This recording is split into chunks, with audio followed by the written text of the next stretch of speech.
নারায়ণগঞ্জে ward councillor Nazrul আর আইনজীবী চন্দন সরকার সহ ৭ জনকে অপহরণ ও হত্যার পর লাশ গুমের ঘটনায় কেঁপে উঠেছিল সারা দেশ। আওয়ামী লীগ নেতা শামীম ওসমান, নূর হোসেন আর র্যাবের কর্মকর্তারা জড়িত থাকলেও সে সময় সবাই অভিনয় করে গেছে।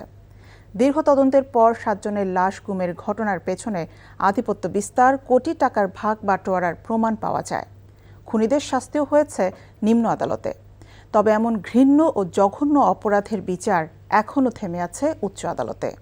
৭ খুনের আদ্যোপান্ত তুলে ধরছেন নাহিদ প্রিন্স, সাথে ছিলেন নারায়ণগঞ্জের বিল্লাল হোসেন রবিন। এক যুগের হাহাকার লুকিয়ে আছে এই শীতলক্ষার বুকে।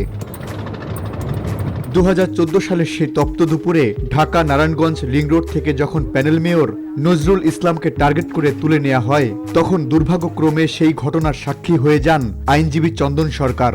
নিজেদের অপারেশনকে নিচ্ছিদ্র করতে এবং কোনো প্রত্যক্ষদর্শী জীবিত না রাখতে নজরুল ও তার 4 সহযোগীর সাথে আইনজীবী চন্দন সরকার ও তার ড্রাইভারকেও তুলে নেয় র্যাবের ঘাতক দল। এরপর একে একে তাদের হত্যা করে প্রতিটি লাশের পেট চিরে ইট ভর্তি বস্তা বেঁধে ডুবিয়ে দেওয়া হয় শীতলক্ষায়, যেন এই হত্যাকাণ্ডের কোনো প্রমাণ না থাকে। 12 বছর আগে আজকের এই দিনে 7টি লাশের সাথে ডুবে গিয়েছিল রাষ্ট্রীয় বাহিনী র্যাপিড অ্যাকশন ব্যাটালিয়ন র্যাবের পেশাদারিত্ব আর নৈতিকতাও। তদন্তে উঠে আসে র্যাব 11 এর তৎকালীন অধিনায়ক লেফটেন্যান্ট কর্নেল তারেক সাইদ মোহাম্মদ, বিশেষ company commander major Arif Hossain এবং লেফটেন্যান্ট কমান্ডার এম রানার নাম, যারা সরাসরি এই হত্যাকাণ্ডের নেতৃত্ব দেন। র্যাবের তৎকালীন অতিরিক্ত মহাপরিচালক কর্নেল জিয়াউল আহসানের নাম 7 খুনের ঘটনায় ঘুরে ফিরে আসে, কিন্তু ধূর্ত জিয়া সেই দায় থেকে নিজেকে আড়াল করতে থাকে। খুনের আগে ও পরে প্রধান আসামি নূর হোসেনের সাথে তার দীর্ঘ ফোনালাপের প্রমাণ মিললেও অদৃশ্য ইশারায় চার্জশিট থেকে তাকে সরিয়ে রাখা হয়। এমনকি তারেক সাইদ তৎকালীন প্রভাবশালী মন্ত্রী মোফাজ্জল হোসেন চৌধুরী মায়ের জামাতা হওয়ায় তদন্ত প্রক্রিয়া দীর্ঘায়িত করতে এবং তথ্য প্রমাণ লোপাটে বড় ভূমিকা রেখেছিল। নূর হোসেন ভারতে পালিয়ে যাওয়ার সময় নারায়ণগঞ্জের গডফাদার শামীম ওসমানের সাথে তার সেই বহুল আলোচিত অডিও ক্লিপটি আজও রহস্যে ঘেরা। কিন্তু কেন এই প্রভাবশালী ব্যক্তিদের কখনোই তদন্তের আওতায় আনা হয়নি? একজন এডিশনাল সেক্রেটারির নেতৃত্বে যদ্দুর আমার মনে পড়ে, এবং তিনি জিয়াউল হাসানের বক্তব্য সচিবালয়ে ডেকে এনে শোনার চেষ্টা করেছেন, শুনেছেন, এবং কেন যেন ওইখানে যে এইটা আর উপরের দিকে যায়নি।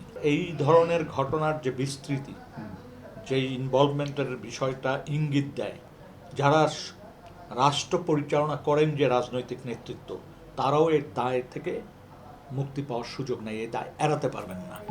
তদন্তে বেরিয়ে আসে তৎকালীন কাউন্সিলর নূর হোসেনের সাথে নজরুলের রাজনৈতিক ও শীতলক্ষা নদীর বালুমহাল কেন্দ্রিক ব্যবসায়িক দ্বন্দ্বই ছিল এই খুনের মূল কারণ। নজরুলকে চিরতরে সরিয়ে দিতে 6 কোটি টাকার চুক্তি হয় র্যাবের সাথে। যখন একটা বাহিনীর প্রায় সর্বস্তরে যখন এই ধরনের অপকর্মের সংশ্লিষ্টতা পাওয়া যায়, দুর্নীতির অভিযোগ পাওয়া যায়, এবং আইনের বাইরে যে মানুষ হত্যাকাণ্ডের মতো ঘটনার সাথে যুক্ত হয়, তখন তার নৈতিকতা বলে কিছু অবশিষ্ট থাকে, এটা মনে করার কোনো কারণ নেই। মাননীয় প্রধানমন্ত্রী তারেক রহমান যে আছেন, ওনার কাছে আমার একটাই চাওয়া, বিচারের রায়টা যেন দ্রুত কার্যকর করার জন্য সর্বাধিক সহযোগিতা করেন। ওনাদের কাছে আমাদের এইটাই চাওয়া।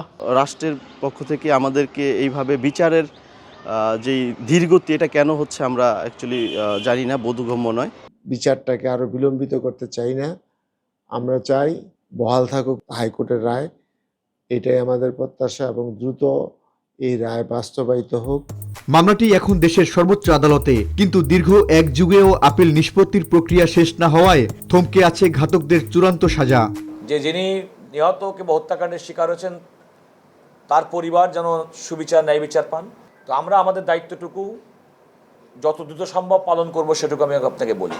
এবং রাষ্ট্রের দায়িত্বই সুবিচার সুনিশ্চিত করা, এবং রাষ্ট্র সে কাজটি সুচারুভাবে করবে বলে আমি মনে করি। 12 বছর ধরে শীতলক্ষার জল অনেক গড়িয়েছে। 15 জন আসামি কন্ডেম সেলে থাকলেও রায় কার্যকর না হওয়ায় ক্ষুব্ধ নিহতের স্বজনরা। Nahid Prince, NTV news, Dhaka.